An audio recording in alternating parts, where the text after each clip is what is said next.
Sempre que eu vou ensinar física para o pessoal, eu tento fazer a partir de algo minimamente palpável, para o cara poder acreditar no que ele está vendo e para que fique minimamente ou menos abstrata do que a física já é. Eu te convido então para vir para o laboratório mais uma vez. O laboratório que o Einstein recomendava, o laboratório que existe nas nossas mentes.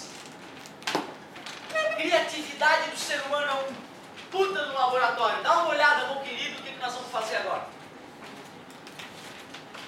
Como eu queria relacionar a mudança de estado físico dos materiais com as diferentes temperaturas e pressões que os materiais podem ser colocados.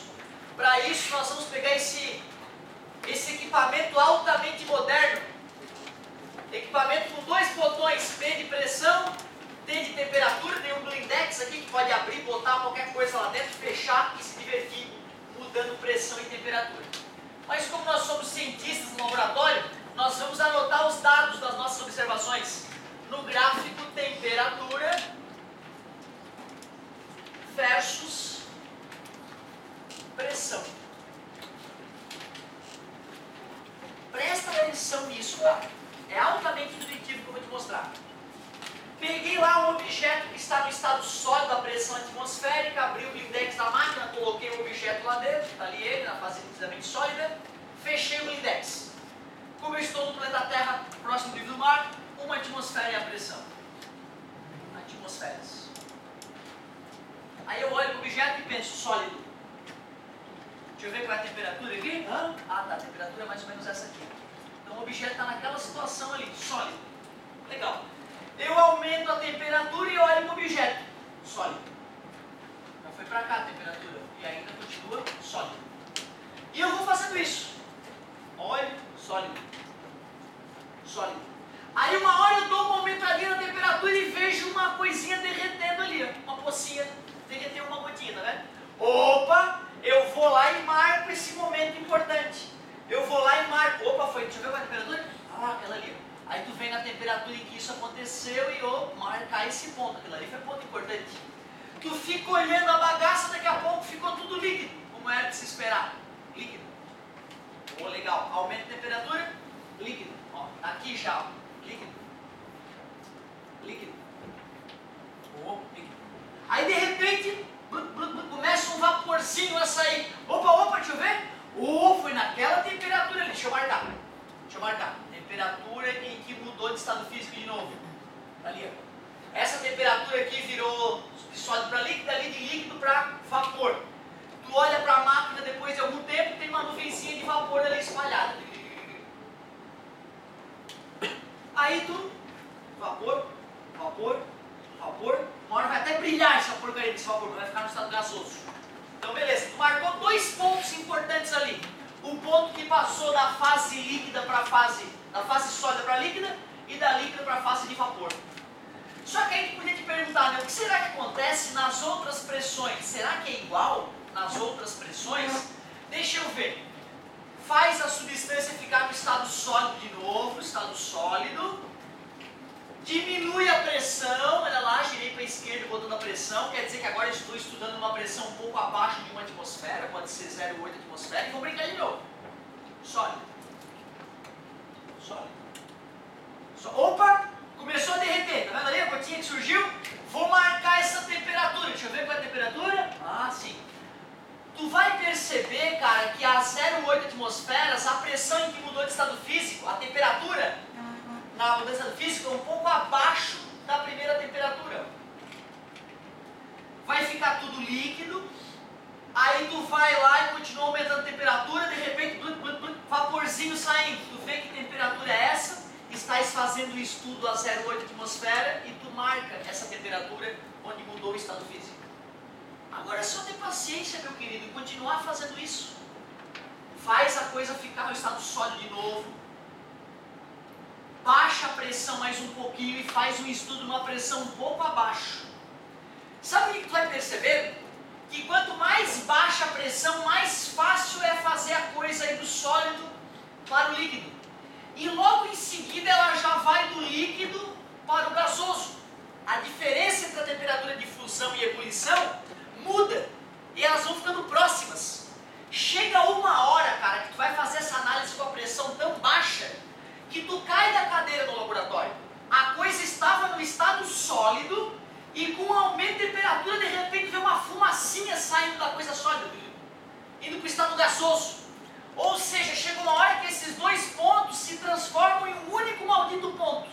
A substância deixa de existir na fase líquida, de tão baixa que é a pressão.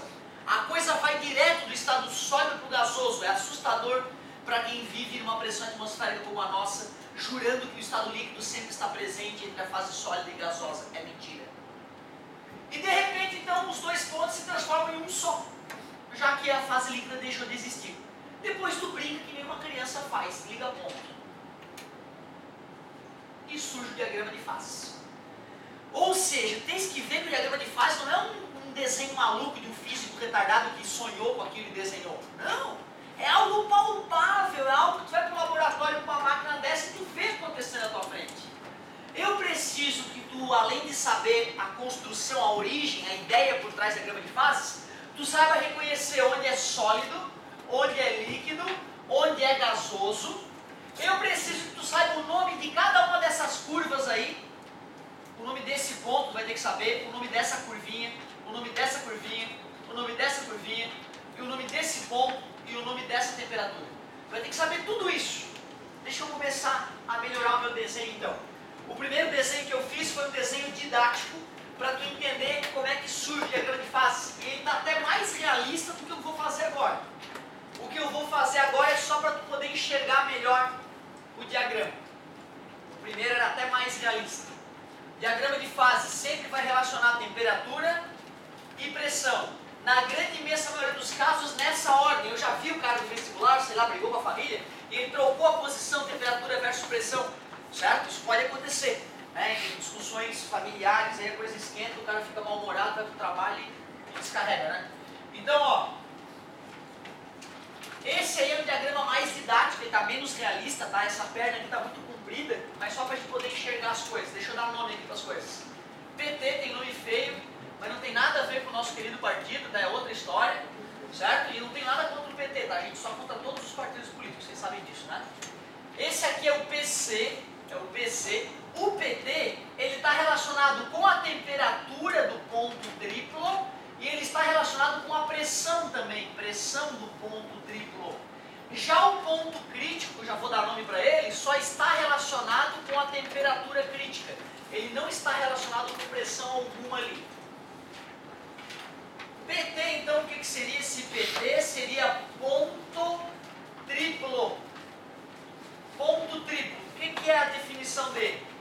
Temperatura e pressão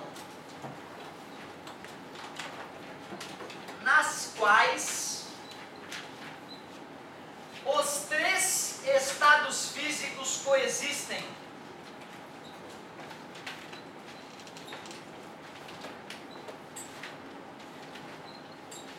Imagina, cara, tu pegar água, botar numa máquina dessa e achar uma pressão e uma temperatura na qual tu vê uma piscininha líquida, um monte de pedrinha de gelo boiando e vapor d'água aqui em cima ainda, tudo ao mesmo tempo. Inacreditável, né? Imaginar que existe uma pressão e uma temperatura nas quais a água estaria em equilíbrio no estado sólido, líquido e gasoso, tudo ao mesmo tempo. Difícil de acreditar, né, na existência dessa situação. PC é outra história já. O nome do cara é ponto crítico. E o ponto crítico não está relacionado à pressão, apenas à temperatura. A temperatura acima da qual apenas o estado gasoso é possível.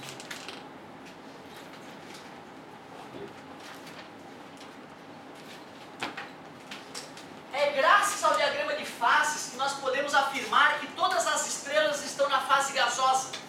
Porque a temperatura das estrelas é muito além da temperatura crítica para qualquer substância da tabela periódica. Ou seja, uma estrela, ela tem tungstênio, ela tem ferro, ela tem oxigênio, ela tem uma pitadinha de cada coisa da tabela periódica. Mas todos esses caras estão na fase gasosa, porque a temperatura da estrela é muito além da temperatura crítica.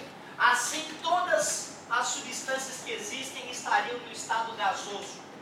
A temperatura acima da qual apenas o estado gasoso é possível. Eu vou dar outros nomes a esses pontos aqui para a gente poder denominar as curvas. Vou chamar de ponto A e vou chamar de ponto B. Ponto A e ponto B. Além de conhecer o ponto triplo e o ponto crítico, tem que saber o nome da curva APT.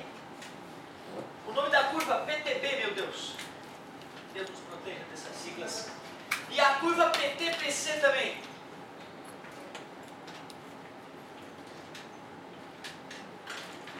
Quando eu tinha 12 aninhos, cara, meu pai me ensinou que o Renan Calheiros era o cara mais corrupto do país. Eu tenho 32 anos, cara, o cara é presidente do Senado, cara. Imagina como é que um cidadão se sente nessa situação. 12 aninhos, meu pai me mostrou as revistas, mostrou as reportagens, esse cara aqui é o cara mais bandido do país.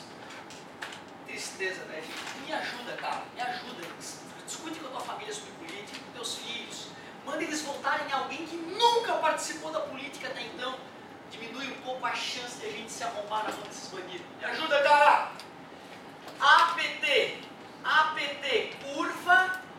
Aí tu bota o nome da e a transformação de estado que ocorre daqui para cá.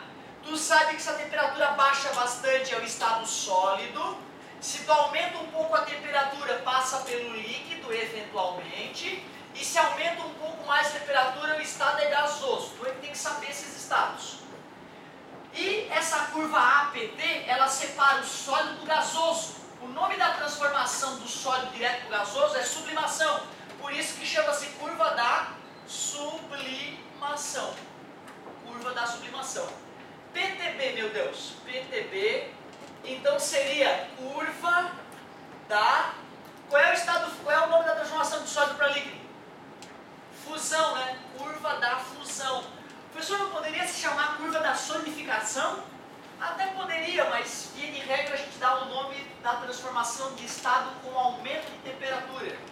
Outra curva, PTPC, seria curva da, deixa eu ver, de líquido para gasoso. Poderia ser ebulição, mas é mais honesto chamar de vaporização, já que esse é o nome genérico para a mudança do estado líquido para o estado de vapor, né, de vaporização. Aí a gente pode aproveitar esse momento para discutir o que é a ebulição, a evaporação e a calefação, que são as três maneiras clássicas da vaporização ocorrer, né? A ebulição ocorre numa temperatura específica, é forçada e é rápida. Quando bota água para ferver, tu sabe, né? Se está no nível do mar, é 100 graus Celsius. Esqueceu a panela fervendo, vai acabar a água rapidinho. Embora exista na natureza, né, regiões de água em ebulição, né, os geysers lá, certo? Piscinas térmicas em ebulição existem no mundo, mas ela é dita forçada porque na grande imensa maioria dos casos a ebulição ocorre porque a gente começou a jogar calor forçadamente para cima da substância. Evaporação, ela sempre ocorre abaixo da temperatura de ebulição, é lenta e é natural.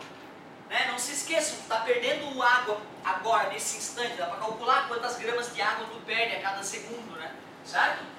Por que isso? Teu corpo não está a 100 graus Celsius, mas mesmo a 30 e poucos graus, a água pode ir do estado líquido para o estado gasoso. Só que é um processo lento, evaporação. É aquilo que ocorre na roupa no varal, que ocorre nas poças e nos copos d'água, nos mares e na tua pele nesse momento.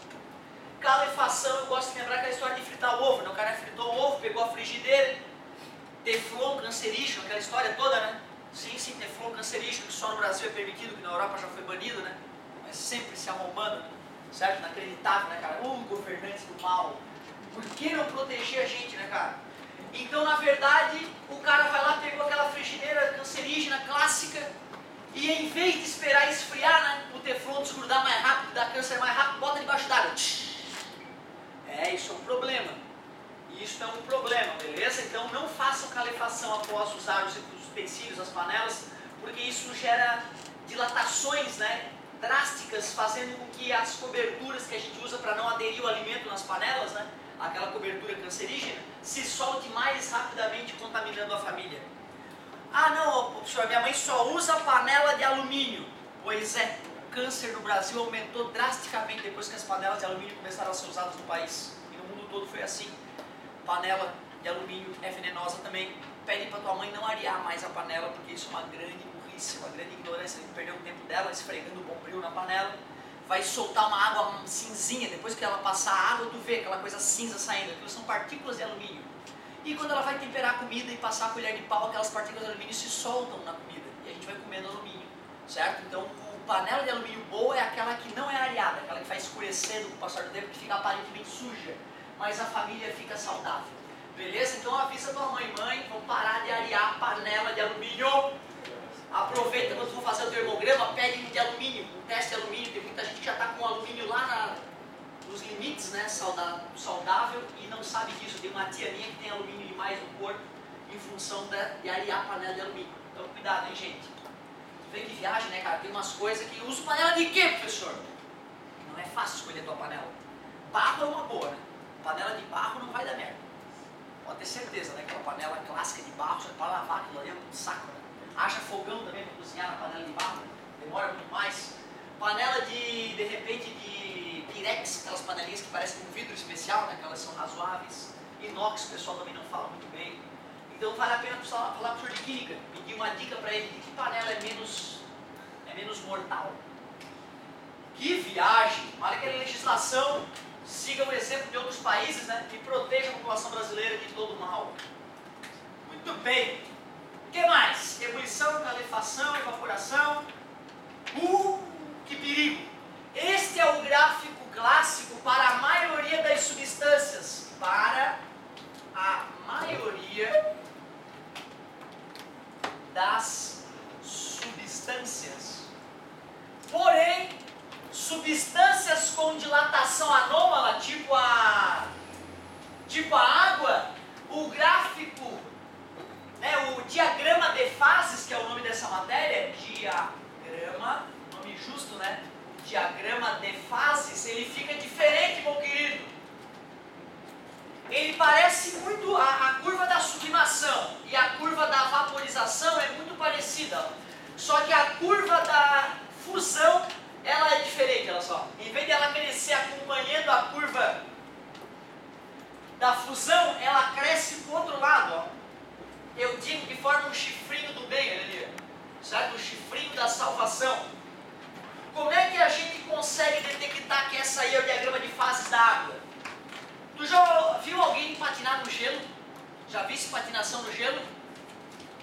Não minta. Não minta. Eu digo que tu nunca viu ninguém patinar no gelo. Vou te explicar por quê. Porque aqui a água está na fase sólida. Quando o patinador pega o patins dele e pisa no gelo, o que acontece com a pressão? Aumenta, né? E aí a água vai para a fase... Que fase é essa aqui? Ah, muito bem, líquida. Te provando que ninguém patina no gelo. O gelo não escorrega. O que escorrega é água. O patinador está patinando na água. É uma pista de gelo, mas debaixo da lâmina do patins dele existe um filete de água. Ele desliza sobre aquele filete de água. Na hora que o pé dele sai da parte onde estava na pista, a pressão cai e tu vê um rastro de gelo que se congelou. Logo depois que ele passou por isso, dá pra ver o rastro do cara passando, né? Tu vê, se fosse uma pista de álcool congelado, tá aqui o álcool congelado. O patinador pisou no álcool congelado, ele continua na fase sólida e não dá pra patinar. Uma pista de glicerina congelada, pisou na pista de glicerina congelada, continua sólido e não patina. Então tem que ser uma pista de água congelada para a patinação no gelo existir. A patinação no gelo só existe porque a água tem uma dilatação anômala. Beleza? O ferro também teria esse exemplo, ó. A água tem esse diagrama de fases, o ferro puro também. É uma outra substância com dilatação anômala. Está querendo me dizer, professor, que se eu pisar forte o suficiente no ferro com uma lâmina, aumentar a pressão suficiente,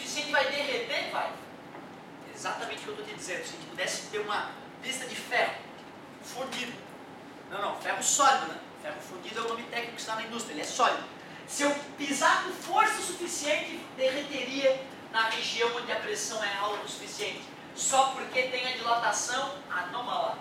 Substâncias com dilatação anômala, a curva da fusão forma o chifrinho da salvação, o chifrinho da dilatação anômala da água, vida na Terra. Muito bem, e já ajuda a explicar também a patinação na água, né? Que a gente chama de patinação no gelo, porque parece que é patinação no gelo, mas não é, é patinação na água. Muito bem. Acho que a discussão está bem feitinha, vai dar para tu matar um monte de questão dessa parte. Mas, com licença, deixa eu dar uma coladinha aqui. Chegou a hora de eu comentar propagação de calor também. Radiação, irradiação e convecção. E aí, finalizando a termologia do volume 1, pelo que eu vejo. Vamos a esse comentário final.